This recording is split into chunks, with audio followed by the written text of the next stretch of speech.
வணக்கம். இன்றைக்கி பேச்சு சமையலில் சூப்பரான ஒரு ஸ்நாக்ஸ் ரெசிபி தான் பார்க்க போகிறோம். வித்தியாசமான ஸ்நாக்ஸ் ரெசிபி வாங்க பார்க்கலாம். ப்ரெட்டும் மேகியை வச்சு பண்ண போகிறோம். இதுக்கு ஃபஸ்ட்டு மேகி பண்ணிக்கலாம். எண்ணெய் ஊற்றி கடுகு போட்டு காரத்துக்கு தகுந்த பச்சை மிளகா, வெங்காயம், ஒரு பெரிய வெங்காயம் கட் பண்ணி வச்சுருக்கேன். அதை போட்டு நல்லா வதக்கி எடுத்துட்டு நல்லா கொஞ்சம் வதங்கினதுக்கப்புறம் கொஞ்சம் உப்பு போட்டு கொஞ்சம் கலர் மாறிடுச்சு. இப்போ தண்ணி ஊற்றிக்கலாம். நல்லா கொதிக்கட்டும். மேகி மசாலாவையும் போட்டுடலாம். கொஞ்சம் ஒரு கொதி வர விட்டு கொதி வந்துருச்சு. இப்போ அந்த மேகியை போட்டுடலாம். நல்லா தண்ணிக்கும் இதுக்கும் கரெக்டாக இருக்குது. இப்போ மூடி வச்சிடலாம். பாருங்கள், நல்லா வெந்திருக்கு. ரொம்ப ட்ரையாக இருக்கக்கூடாது, இந்த அளவு இருக்கணும். கொத்தமல்லி தழை மேலே போட்டு இறக்கி வச்சிடலாம். ஆறிச்சுன்னா இன்னும் கொஞ்சம் கெட்டி ஆகிடும். இப்போ ப்ரெட்டு எடுத்திருக்கேன், ஒரு 5 ப்ரெட்டு எடுத்திருக்கேன். வேணுங்கிறதுக்கு எடுத்துக்கலாம்.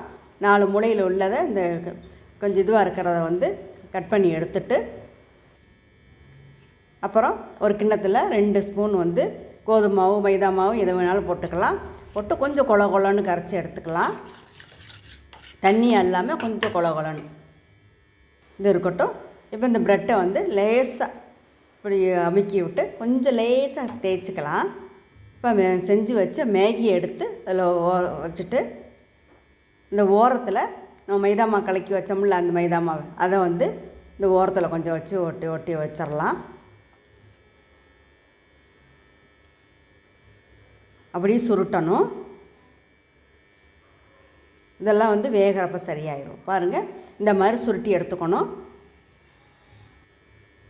அதே போல் மாவில் ஒட்டி மேகி வச்சுட்டு சுருட்டி நம்ம கட் பண்ணி வச்ச ப்ரெட் எல்லாம் அதே மாதிரி செஞ்சு எடுத்த பிறகு அடுப்பில் கொஞ்சம் எண்ணெய் ஊற்றி நம்ம செஞ்சு வச்ச ப்ரெட்டை தூக்கி அப்படி வச்சு வெந்துச்சுன்னா நல்லாயிருக்கும். ஒவ்வொரு சைடாக திருப்பி விட்டு வேக வைக்கலாம். பாருங்கள், கலர் இதுவாக நல்லா இருக்குது. பாருங்கள், பிள்ளைங்க விரும்பி சாப்பிடுவாங்க. ப்ரெட்டும் சாப்பிடுவாங்க, மேகியும் சாப்பிடுவாங்க, நூடுல்ஸ் எல்லாம் சாப்பிடுவாங்க. இங்கே பாருங்கள், திருப்பி திருப்பி விட்டு வேக வச்சா நல்லா கிறிஸ்பியாக நல்லா மொறுன்னு கிடைக்கும். நல்லா வெந்துருச்சு. இப்போ அதை எண்ணெயை வடிச்சிட்டு எடுத்துக்கலாம். டிஷ்யூ பேப்பர் டிஷ்யூ பேப்பர் மேலே வச்சுக்கலாம். எண்ணெயெல்லாம் அப்சர்வ் பண்ணிடும். இதுபோல் எல்லாத்தையும் எடுத்துட்டோம். இன்னொரு 2 சட்டிக்கு இருக்கும், போட்டுக்கலாம்.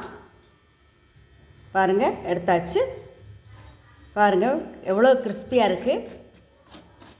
நல்லா மொறுன்னு இருக்கும். பிள்ளைங்க விரும்பி சாப்பிடுவாங்க. ஒரு முறை ட்ரை பண்ணிவிட்டு எப்படி இருக்குன்னு கருத்துக்களை கமெண்ட் பாக்ஸில் பதிவு பண்ணுங்கள். நன்றி.